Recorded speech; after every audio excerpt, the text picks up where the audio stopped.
কেমন সারা পাচ্ছেন লোকের কাছ থেকে? আমরা আপনার মারফতে আমাদের বিধানসভাতে সবাইকে নমস্কার, ধন্যবাদ। আপনাদেরকে অনেক মিডিয়া ভাইকে নমস্কার, ধন্যবাদ।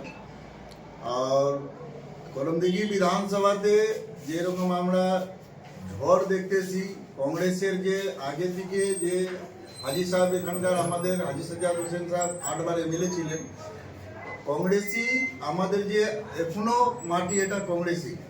আর এই কংগ্রেস যে জনগণ যত কংগ্রেসের অপেক্ষাতে ছিল ক্যান্ডিডেটে, তো ওই ক্যান্ডিডেট হওয়ার পরে এখন মানুষ যে এদিক ওদিকে চিন্তা ভাবনা করতেছিল, এখন কংগ্রেসের এরকম ঝড় চালু হয়ে গেছে ধীরে ধীরে। এখন সব চাচ্ছে যে আমার ক্যান্ডিডেট হয়ে গেছে, এখন আমরা কংগ্রেসই ভোট দিব, অন্য জায়গায় যাব না। আর আমরা অনেক ভালো মানুষের সারা পাচ্ছি। তারপরে মানুষের যে আছে উৎসাহ দেখতে পারতেছি, মানুষ আমাদেরকে আশীর্বাদও দিচ্ছে। মনে হচ্ছে ভালো লিড করবো আমরা এখান থেকে। কংগ্রেস মাটি এখন আমাদের আছে, আর কংগ্রেস এবার ভালো ভোট পাবে, ভালো জিত হবে। আছে আজকে কোথায় কোথায় র্যালি করছেন? আজ কালকে আমাদের ডুমনা ওয়ানে পুরা 32টা ওয়ার্ডে আমরা র্যালি করলাম। তারপরে আজকে আমাদের এখানে আছে এখন আমরা লতরা ওয়ানে এখন প্রচারে বাড়াবো। প্রত্যেক ওয়ার্ডে আমরা যে আছে র্যালি করে তারপরে আপনাদেরকে যে আশা ভরসা দেখবো এটা আপনাদেরকে পড়ে জ্ঞান দেবো। ভোটে জিতলে আপনি মানুষকে কি আশ্বাস দিবেন? কিছুর জন্য ভোটে দাঁড়িয়েছেন। দেখেন করমদিঘিতে আমি যেরকম ডুমনা যে ওয়ানে যে ঘুরে দেখলাম, এই যে সামনে বিধায়কটা ছিল উনি কোনো কাজই করে নাই। পুরা গ্রামের লোক, মানুষের রাস্তাঘাট এত খারাপ, অনেক এই বিধায়কটা কি করে রাখছে আমি তো বুঝতে পারলাম না। আজকে দেখে আমি অবাক হয়ে গেলাম কালকে, যে খালি শুধু ফিতা কাটানোর নেতা ছিল, আর এত বোকা বানাইছে আমাদের বিধানসভার লোককে। আর মানুষ বোকা হবে না, মানুষ সব বুঝে গেছে। এবার ওই বিধায়ককে ভোট চাচ্ছে না, যে বাইরের নেতা ইটার ওকে বাড়িতে এবার মানুষ ওকে চিনি ভোটের বাটন টিপে কংগ্রেসকে জয় করে ওকে বাড়ি পাঠায়। ভোটে জিতলে মানুষের জন্য কি কি কাজ করবেন? মানুষের কাজ অনেক এখানে বাকি আছে, যেরকম শিক্ষার স্কুলে অনেক টিচার নাই, তারপরে হেলথের অনেক প্রবলেম আছে, ডাক্তার ফাক্তার নাই, অনেক রকম গরিব মানুষগুলা যে আছে এখানে পারসান আছে। আর আমি এখানে জিতার পরে 11টা অঞ্চলে আমার মনে যে ইচ্ছা আছে, মানুষ আমাকে ভালোবাসা আর জয় করাতে পারলো।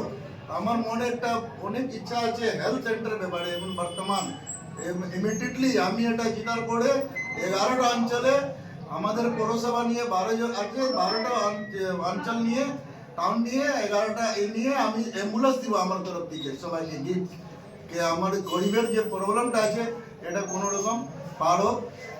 মানুষ এখানকে বুঝলে, আমাকে জয় করালে এটা প্রথম গিফট পাবে আমার তরফ থেকে। আজকে এসআইআর যে সাধারণ মানুষের ভোট কেটে গেছে আমাদের করমদিঘি বিধানসভাতে, কি বলবেন? তাদের কি আশ্বাস দিবেন?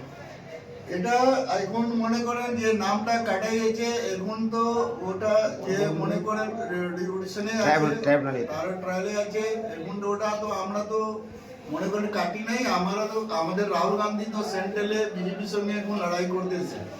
ন্যাশনাল প্রার্থী হয়েছি আমি কংগ্রেস, জাতীয় কংগ্রেসের। এখন আমার যে লিডার আছে সোনিয়া গান্ধী, রাহুল গান্ধী, প্রিয়াঙ্কা গান্ধী, এনারা এটা সব লড়াই করতেছে। তারপরে মহিন্দা আছে। এই বিধানসভাতে যে ভোটের নাম কাটেছে সবার নাম উঠবে, ওটা চিন্তার ব্যাপার নাই। এটা বিজেপির একটা চক্রান্ত ছিল, এটা ভয় করার ব্যাপার নাই। এটা পরে সব রোটেশনে ঠিক হয়ে যাবে।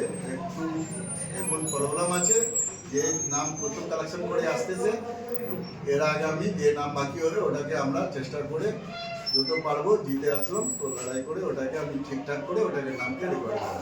আপনার নাম এবং কোন পার্টি থেকে? কংগ্রেস পার্টি থেকে প্রার্থী হয়েছি। এখানকার জনগণই আমাকে প্রার্থী করেছে, জনগণই আমাকে জিতায় জয় করাবে। আর আমার নাম মুর্শিদ আলম হলো, আর আমি ডালগোলা বাড়ি সমাজসেবী। আমি আগে থেকে করি, আমাকে হিন্দু মুসলমান সব ভালোবাসে, এরকম কোনো ব্যাপার নাই।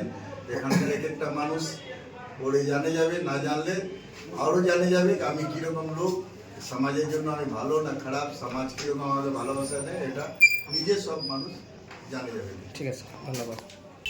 বিধানসভায় লাহুতলা ওয়ান গ্রাম পঞ্চায়েতে আজকে আমাদের বাইক র্যালি আছে, প্রায় 100খানিক বাইক হবে।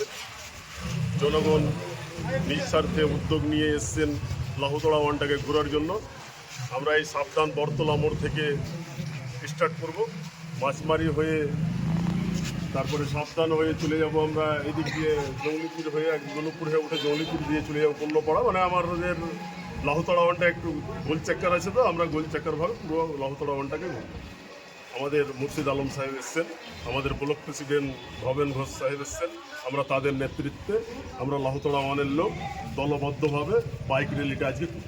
কত লোক হবে আপনাদের এই? প্রায় 100 বাইক র্যালি হবে। আপনার নাম? আমার নাম ঈদুল হক। আমরা দেখলাম কিছুদিন আগে আমাদের মোথাবাড়িতে একটা আন্দোলন হয়েছিল, মফাকুল ইসলাম আন্দোলন করেছিলেন, তারপরে তাকে গ্রেপ্তার করা হয়েছে। সেখানে মমতা বলেছেন আমাদের নিজস্ব সিআইডি তাকে গ্রেপ্তার করেছে, কি বলবেন? দেখ, সেটা হলো বেশ কিছুদিন থেকেই ওনার কতগুলো ব্যাপারে আমরা বুঝতে পেরেছি। ওয়াকফ বিল থেকে নিয়ে আমি করতে দেব না, এসআইআর থেকে নিয়ে আমি করতে দেব না বেঁচে থাকতে গেলে, মানে এগুলো অনেকগুলো মিথ্যা প্রতিশ্রুতি ওনার আছে। তো উনি প্রত্যেকটা ব্যাপারে মিথ্যা কথা বলেন। আর আজকেও তোমাকে বলছি, শুধু মুসলিমদেরকে পড়িয়ে মিথ্যা প্রতিশ্রুতি দিয়ে ও রাখি। যেন আজকে যে মোফারকুল বলেছে ওই আইনজীবী, সেই ছেলে কিন্তু ভুল কথা বলেনি, একদম সঠিক কথা বলেছে। কেন? জনগণের ভোট কেটে আছে, আমাদের ভোটগুলোকে ডিলিট করে দিচ্ছে। কিসের জন্য? আমরা তো এখানকার স্থানীয়, আমার বাবা দাদু সব ঠাকুরদা সবাই এখানে মাটির তলে চলে গেছে, আমরা আছি। তাহলে মোফাক্কারুল বলেছে তাকে অ্যারেস্ট করা হয়েছে, ও মুসলিম বলে অ্যারেস্ট করা হয়েছে, অন্য কিছু নয়। মমতা ব্যানার্জি যে আরএসএস এর দালাল, আরএসএস এর সাথে যে ওর যুক্ত থাকে, বা বিজেপি আর তৃণমূল, মানে যাকে বলে ঘাসফুল তাকে বলে পদ্মফুল, এরা যে একই মায়ের পেটের, এটা কিন্তু এখন জনগণ বুঝতে পারছে। এই জন্য জনগণ এখন ভুল ভেঙে দিয়ে ভাবছে যে না, কংগ্রেসের হাতটাকে আমরা এখন শক্ত করব। এই জন্য মানুষ এখন কংগ্রেসের দলে দলে যোগ দিচ্ছে।